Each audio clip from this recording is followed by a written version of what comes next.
CIR পোর্টালের মাধ্যমে চুরি ও হারিয়ে যাওয়া মোট ৩৬টি মোবাইল ফোন উদ্ধার করে প্রকৃত মালিকদের হাতে তুলে দিল আমতলী থানার পুলিশ। বুধবার উদ্ধার হওয়া মোবাইলগুলি মালিকদের কাছে হস্তান্তর করা হয়। জানা যায়, বিভিন্ন সময়ে মোবাইল হারিয়ে যাওয়া ও চুরি যাওয়ার অভিযোগ আমতলী থানায় লিপিবদ্ধ হয়েছিল। সেই অভিযোগগুলির ভিত্তিতে তদন্ত শুরু করে পুলিশ। তদন্ত চলাকালীন সিআইআর পোর্টালের সহায়তায় মোট ৩৬টি মোবাইল ফোন উদ্ধার করতে সক্ষম হয় আমতলী থানার পুলিশ। পরবর্তীতে প্রকৃত মালিকদের সঙ্গে যোগাযোগ করা হলে বুধবার তাঁদের হাতে মোবাইলগুলি তুলে দেওয়া হয়।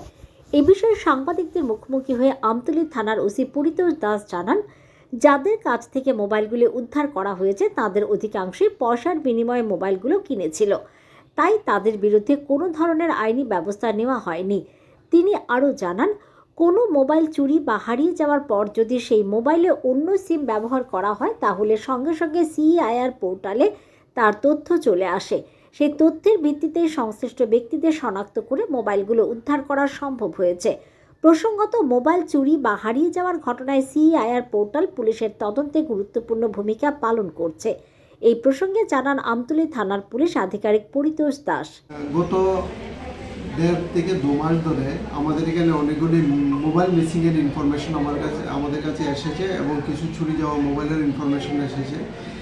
তার উপর ভিত্তি করে যে আমাদের যে সিইআইআর পোর্টাল, এই সিইআইআর পোর্টালের থ্রুতে আমরা টোটাল 36টি মোবাইল উদ্ধার করতে সক্ষম হয়েছি। আর এই মোবাইলগুলি অ্যাকচুয়ালি আমার যে স্টাফ অভিজিৎ, সে সিআই পোর্টালের থ্রুতে এই মোবাইলগুলি উদ্ধার করেছে এবং আজকে যারা অ্যাকচুয়াল যে ওনার মোবাইল, তাদেরকে আজকে আমরা এগুলি হ্যান্ড ওভার করব।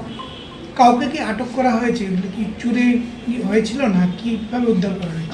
কিছু মোবাইল আপনার চুরিরও ছিল, কিছু মোবাইল মানে মিসিংও ছিল।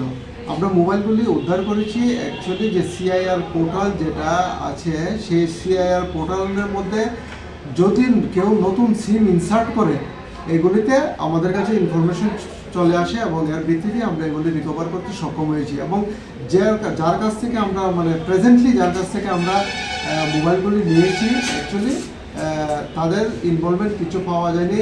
তারা অনেক সময় দেখা গেছে যে তারা পুরান মোবাইল টাকা দিয়ে কিনেছে এবং যারা এই চুরি করেছিল এবং তাদেরকেও আমরা শনাক্ত করার জন্য আমাদের চেষ্টা চলছে।